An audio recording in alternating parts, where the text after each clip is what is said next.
In today's video, let's cover those sweet new photos that just dropped from Netflix's adaptation of Avatar: The Last Airbender, and boy oh boy, the hype for this show is getting really real. I think now I'm getting more used to the more cartoony look of the characters. I'm also really digging a lot of these new looks, including Jet, June, Aang, and the first official look at the all-new character, Suki's mother, Yukari. But before we get into that, let's talk about some Avatar news. Sorry for the tardiness on this video. I've been dealing with power outages in my area all day due to excessive rain. Whenever it rains in Los Angeles, people just lose their mind. But I am here now. In my last video, I discussed how there is a rumor that the animated Avatar movie from Avatar Studios, you know, the one with the adult cast of The Last Airbender taking place several years after the original, is undated and potentially delayed. There has been new information that came out which might have incited this occurrence. Apparently, Warner Bros. Discovery is in early talks to merge with Paramount. Unlike my previous video, which was a discussion of a rumor, this story has been confirmed by Variety. So what does this mean for Avatar? Well, if we look at the previous time Warner Bros. Discovery merged with HBO, it's a little concerning. You see, after HBO Max and Discovery Plus combined to form Max, there was a few casualties, including many HBO shows like Westworld, which can no longer be found on the streaming service at all. So if Warner Bros. Discovery, after taking over Paramount, decides that the new movie and potential new Earth Avatar series from Avatar Studios isn't worth it, that could mean it not only will be delayed, but cancelled altogether.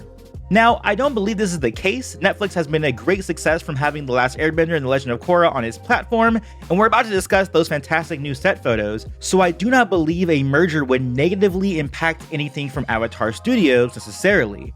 But I will say that anything is possible in this new entertainment landscape where it seems like the big boys like Disney, Universal, and Warner Brothers duke it out for dominance.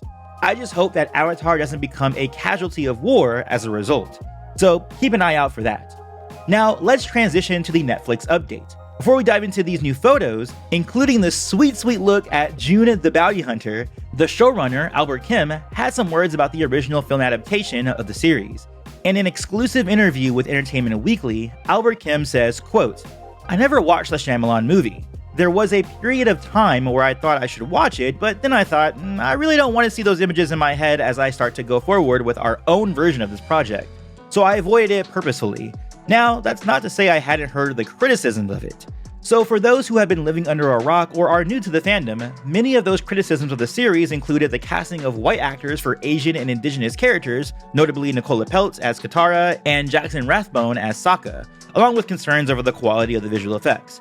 Critics and fans alike were vocal and forthright in expressing their dissatisfaction with the story, pacing, and wooden acting as well. So it's good to see that this new showrunner will be actively avoiding the pitfalls of the previous adaptation.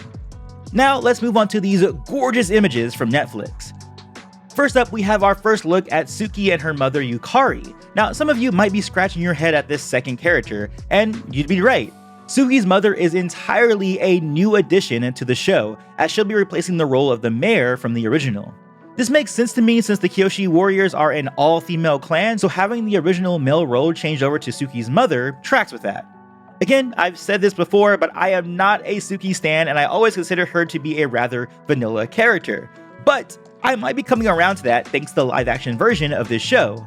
Maria Zhang looks so great, and I'm loving the Japanese aesthetic of the Kyoshi warriors and the casual kimono being worn by Yukari, which might be a nod to the original mayor's light blue robes from the show. For those of you who have watched the original Karate Kid sequel, yes, that is Daniel LaRusso's second girlfriend in the film franchise from way back when, and Tamlin Tomita looks great.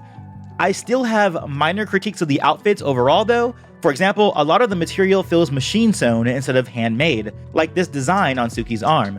But at this point, that's only a mild grievance. Seeing the Kyoshi warriors in action in that latest teaser dulls a lot of my previous concerns. Next up, we have Gran Gran, and we got the hair loopies. I don't have much to say on this one. The background looks great, particularly because it does not look like a busy village, but a spread out and desolate one. Again, my minor qualms with the machine-sewn costumes are there, but I'm happy that Gran Gran actually looks like an indigenous person this time around. Next up, we've got our freedom fighter Jet, but without a straw in his mouth. Where is the straw in his mouth? Just kidding.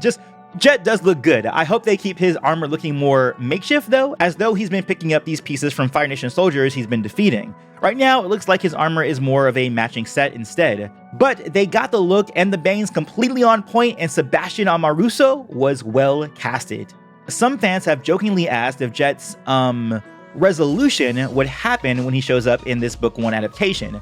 I don't believe the show would change that much, as Jet's big moment doesn't happen until the end of book 2, but I do wonder if he'll be paired up with another character I mentioned earlier in this video. One notable difference is the setting that he's in. In the original, he was mostly just hiding away in his forest camp, but it looks like he is actively in a Fire Nation colony village right now. As we know from reports, there will be changes to the adaptation in terms of structure, so it's possible we'll get an expanded look at Jet's original home, and it may be possible that his freedom fighters cross paths with the next character on our lineup, June.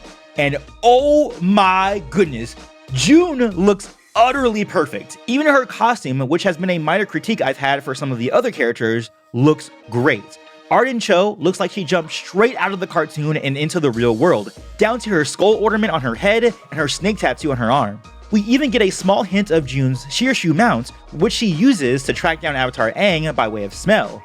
In the original, she was hired by Zuko, and I still think that will be the case in the adaptation. I just wonder if she'll now have something to do with Jet and his freedom fighters as well. I'm still wondering what that Into the Dark episode is, and I believe this could be where we see most of these events. And what can I say about this next image? Cool. Cool. Abed from Community, aka Daniel Pudi, is looking fantastic as the Mechanist. Reddit user EasyCompany210 made a funny comment saying, quote, "Troy and Abed making airships." And that's going to be stuck in my head all day. You Community fans out there know what we're talking about. The other great thing about this casting, and it's something I was slightly worried about from that first teaser, is that this adaptation would lack in terms of humor, instead of taking itself too seriously, not unlike the original movie adaptation. But if you cast comedians like Paul Lee, Daniel Pudi, and Utkarsh Umbudkar, you know you're in for the funnies. And it's been a minute since I've seen Daniel Pudi in anything. I want to say the last time I saw him was in that Captain America movie, so I'm pretty excited to see what he does. And I'm going to sound like a broken record, but my critique of the costumes still stand with this one. Too clean, too machine sewn. However, I am interested to see what they're going to do with the Mechanist and his hands. Everything else has been cartoon accurate, so it's likely they'll still have him with his missing fingers, which was swapped for wooden replacements. Now let's move on to the final image, Aang entering the spirit world. And before you freak out, know that image in the background is not Appa. Instead, it looks like a totem or statue of Heibai, the angry bear spirit from the original show who was the catalyst for Aang entering the spirit world for the first time. But it looks good. Gordon Cormier as Aang is inspired casting. The only thing left to see with him is his acting ability, which I think we'll see in the next trailer. I just hope his interviews carry over to the character as well. I mean, me myself, I'm a pretty big fan of the show, so even I'm really excited for this. Now let's hear from you all. What do you think about these new photos? Which is your favorite? For me, I think it's a toss-up between Suki, her mom, and June. Let me know your favorite in the comments below, and check out this video up on screen. I'll catch you on the next one, and as always, peace, love, and remember, be water, my friends.